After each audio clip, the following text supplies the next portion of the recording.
नमस्कार, जय भीम। शिल्पकार बिगुल में आप सभी का स्वागत है। दोस्तों, हम बात कर रहे हैं गरीबी और अकाल पर, गरीबी और भुखमरी पर, और प्रोफेसर अमर्त्य सेन साहब की लिखी हुई पुस्तक गरीबी और अकाल का हम उसका अध्याय पहला अधिकारिताएं, गरीबी और अधिकारिताएं हम पढ़ रहे हैं। तो आइए इसको आगे देखते हैं। जहां हमने पिछली वीडियो में छोड़ा था तो वहीं से इसको आगे हम देखते हैं। उत्पादन की विधाएं, कि आखिर उत्पादन की क्या विधाएं हैं और इसका जो है क्या स्वरूप होता है। दोस्तों, मैं आप लोगों को बहुत ज़्यादा समझा के इसकी व्याख्या करके नहीं बता रहा हूँ। मैं सिर्फ जो लिखा हुआ है वही पढ़ रहा हूँ, इसलिए क्योंकि वीडियो बड़ी हो जाती है। तो आप लोग खुद समझदार हैं, आप इसे खुद ही समझेंगे। और मेरा ये प्रयास है कि हम गरीबी पर अधिक से अधिक जागरूकता फैलाएं। तो इसी के उद्देश्य से मैं ये वीडियो बना रहा हूँ। तो अगर आप लोगों से, सभी लोगों से यह निवेदन है कि इसे लाइक करें, इसे शेयर करें और इसे कमेंट करें और चैनल को सब्सक्राइब करें, ताकि हम और आप लोग अपने सुझाव भी दें, ताकि हम गरीबी पर व्यापक चर्चा कर पाएँ और इस बीमारी को हम हटा पाएँ। तो आइए आगे देखते हैं उत्पादन की विधाएं से। सेन साहब लिखते हैं कि स्वाभाविक रूप से समाज की उत्पादन विधाएं और उनकी आर्थिक वर्ग व्यवस्था में व्यक्ति का अपना स्थान उसकी व्यक्ति की यानी कि विनिमय अधिकारिताओं पर गहरा असर डालते हैं। व्यक्ति के वर्ग द्वारा ही यह तय होता है कि उसकी स्वामित्व का स्वरूप प्रसार क्या है। अब यहाँ वर्ग की भी बात आ रही है कि व्यक्ति के वर्ग द्वारा ही यह तय होता है कि उसके स्वामित्व का स्वरूप प्रसार क्या है। यदि सभी व्यक्तियों के लिए एक समान ई निरूपण मान्य हो तो भी उनकी वास्तविक विनिमय अधिकारिताओं में उसके स्वामित्व अधिकारों के कारण काफ़ी अंतर आ सकते हैं। यदि स्वामित्व अवस्थाएं समान हों तो भी विनिमय अधिकारिताएं भिन्न हो सकती हैं। यहाँ व्यक्ति की सुलभ आर्थिक अवसरों की भूमिका महत्वपूर्ण हो जाती है।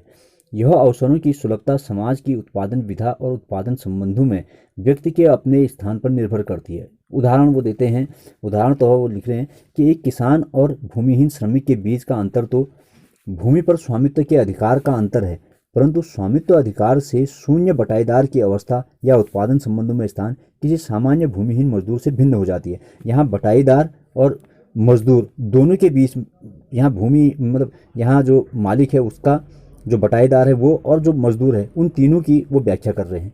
यह अंतर भू स्वामित्व का अंतर नहीं, वरन उनकी एकमात्र संपत्ति यानी कि जो उनका श्रम है, उस श्रम के प्रयोग के स्वरूप के कारण पैदा होता है। अब जो भूमिहीन मजदूर की मजदूरी मिलती है, भूमिहीन मजदूर को मजदूरी मिलती है, पर बटाईदार कृषि करता है तथा उत्पादन के एक हिस्से पर उसका अधिकार होता है। जो बटाईदार है खेत को ले लेता है और उसमें जो है खुद वो आगे अपना जो भी बीज जो भी बोता है, तो उसको क्या होता है, उसका एक निर्धारित हिस्सा उसको मिलता है, चाहे वो आधा करेगा चाहे पूरा करेगा, जो भी होगा। और तो यहाँ पर वो, और एक जो मजदूर है, मजदूर काम करेगा तो सिर्फ उसको मजदूरी मिलेगी। तो इसके जो है यहाँ पर उन्होंने उदाहरण दिया है। इस अंतर के प्रभाव उन दोनों के प्रतिफलों के स्तरों में साफ साफ देखे जा सकते हैं। हो सकता है कि सामान्यतः उन दोनों की आर्थिक दशा सामान्य प्राय हो, किंतु संकट काल में उनकी विनिमय अधिकारिता में बहुत ही व्यापक अंतर आ सकते हैं। उदाहरण के लिए, किसी चक्रवात में फसलों की व्यापक हानि होने के कारण प्रत्येक खेत में श्रम की आवश्यकता कम होने से कुछ श्रमिकों को हटाया जा सकता है। वे पूरी तरह से अपनी आमदनी खो बैठते हैं, किंतु बटाईदार कम मजदूरी के आधार पर किसी भी काम को करता रहेगा। उसकी हकदारी यानी कि उत्पादन की मात्रा में जो उसका हिस्सा है, उसकी हकदारी भी उत्पादन में गिरावट के कारण कम हो जाती है, पर वह पूरी तरह से बेरोजगार और अयोग्यहीन, आयहीन नहीं होता है। क्योंकि बटाईदार है तो कुछ तो उसको अनाज मिलेगा ही मिलेगा, लेकिन जो मजदूर है, जो मजदूर वहाँ काम कर रहा है, मजदूर को हटा दिया जाएगा तो उसको जो है पूरी दिहाड़ी उसकी गई, उसकी पूरी मजदूरी चली जाती है। यहाँ पर सेन साहब इस तरह से समझा रहे हैं। अब आगे लिखते हैं कि यही नहीं, अगर उस खेत में गेहूं या चावल जैसी खाद्य फसल उगाई गई हो तो बटाईदार अपने हिस्से में आए अनाज का सीधे ही उपयोग कर सकता है, वो उसे सीधे खा सकता है। वह चक्रवात के फलस्वरूप व्यापक रूप से फसलों की हानि के कारण अनाज के दामों में आए उछाल से भी बचा रहेगा। जो उसका जो महंगा, अगर वहाँ जब चक्रवात के कारण अनाज नष्ट हो जाएगा तो महंगाई बहुत बढ़ जाएगी, लेकिन उसको महंगाई का असर नहीं होगा। क्यों? क्योंकि उसके पास में खाने के लिए घर में उसका जो खेत में है वो उसके पास बचा हुआ था, वो चावल या गेहूँ उसके पास था, तो वो वहाँ से अपनी पूर्ति कर लेगा। लेकिन जो मजदूर है वो मजदूर कहाँ से करेगा? किंतु कृषि मजदूर को तो अपनी मौद्रिक मजदूरी से बाजार में सुलभ विनिमय की हकदारी पर ही निर्भर रहना पड़ेगा। तो वो कह बता रहे हैं कि जो मजदूर है उसको मौद्रिक मजदूरी, उसकी तो मजबूरी है, उसकी जो पैसे की उसकी मजबूरी है, उसको जो है बाजार पर ही निर्भर रहना है कि भाई बाजार में चाहे वो ऊंचा दाम पर मिले या नीचे दाम पर मिले, तो जो भी बाजार में मिलेगा वो उस पर ही निर्भर रहेगा, वहीं से उसको खरीद कर खाना है।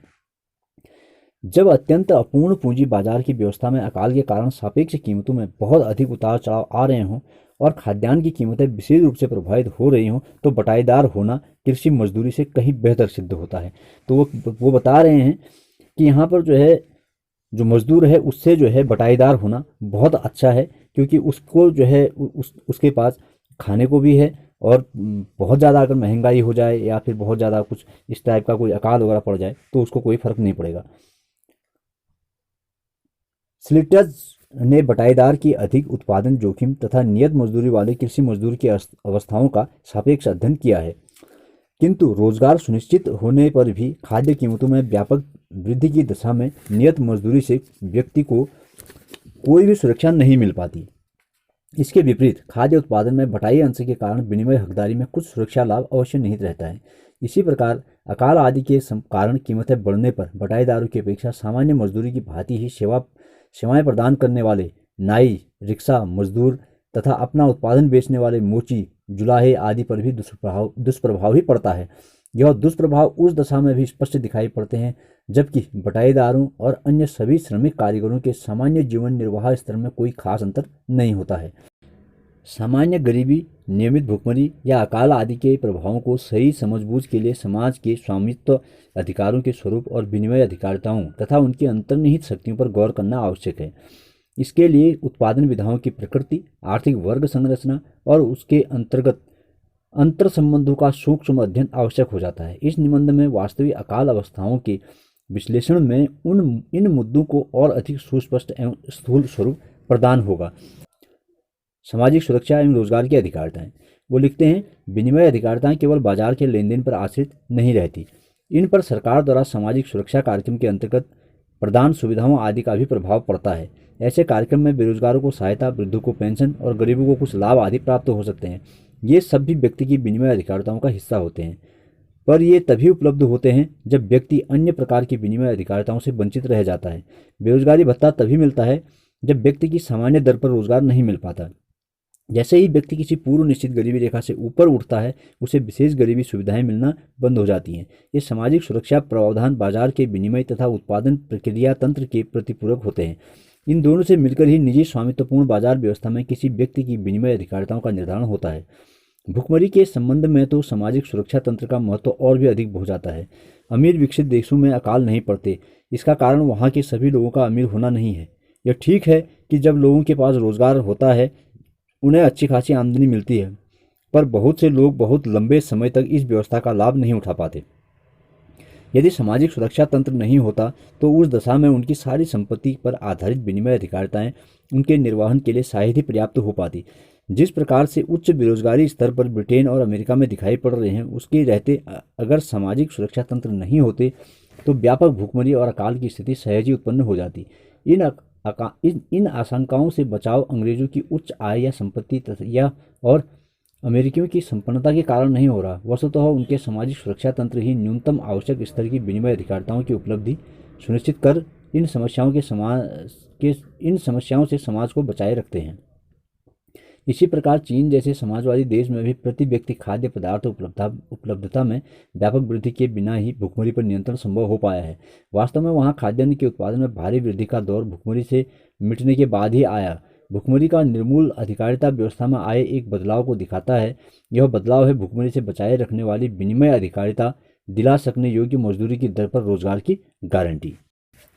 आगे वो खाद्य आपूर्ति और भुखमरी पर चर्चा करते हैं। वो लिखते हैं कि पिछले कुछ समय से विश्व की खाद्य आपूर्ति के जनसंख्या से पिछड़ने की बहुत चर्चा रही है, किंतु वर्तमान काल में इस विचार की संपुष्टि आंकड़ों के आधार पर नहीं हो पा रही। वस्तुतः अफ्रीका के कुछ भाग को छोड़ शेष विश्व में हर स्थान पर खाद्यान्न उत्पादन वृद्धि दर जनसंख्या के समान अथवा अधिक ही पाई गई है, किंतु इसका अर्थ यह नहीं है कि दुनिया से भुखमरी को व्यवस्थित रूप से मिटाया जा रहा है। हमने अभी यही चर्चा की है कि भुखमरी खाद्यान्न की आपूर्ति नहीं बल्कि विनिमय अधिकारिताओं पर निर्भर करती है। वस्तुतः संसार के कई भयावह दुर्भिक्ष उन वर्षों में भुगतने पड़े हैं जिनमें खाद्यान्न की प्रति व्यक्ति उपलब्धता में कोई खास कमी नहीं आई थी। यह बात अध्याय 6, 7, 9 के विश्लेषण में बहुत ही सशक्त रूप से स्पष्ट होगी। यह कहना कि भुखमरी समग्र खाद्य आपूर्ति नहीं बल्कि उसके वितरण पर भी निर्भर है अपने आप में ठीक तो है, पर इसमें हमें कुछ खास मदद नहीं मिलती।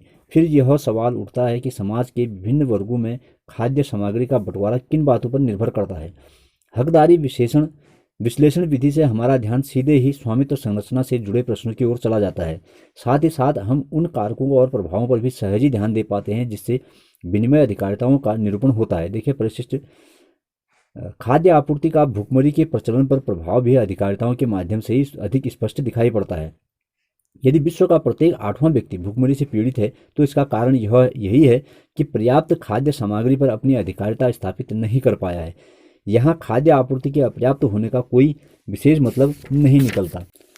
इस शोध कार्य में प्रयुक्त अधिकारिताओं की विधि बहुत ही व्यापक है। मेरा तो यह आग्रह है कि भुखमरी और गरीबी के आकलन में इस विश्लेषण विधि का प्रयोग करना अपरिहार्य है। फिर भी यह विधि किसी सीमा तक विचित्र सी प्रतीत होती है। इसका कारण यही है कि हमारी चिंतन परंपरा का क्या विद्यमान है कि पकड़ बहुत ही गहरी है, जबकि अधिकारिता की इस विधि में कौन किस चीज़ पर नियंत्रण पा सकता है पर बल दिया गया है। सदियों से खाद्य सामग्री और जनसंख्या के अनुपात में ने हमारे चिंतन को सम्मोहित कर हमें दिग्भ्रमित रखा है। आज भी यह अकाल नियंत्रण नीति पर अपनी छाप पूर्वक बनाए हुए है।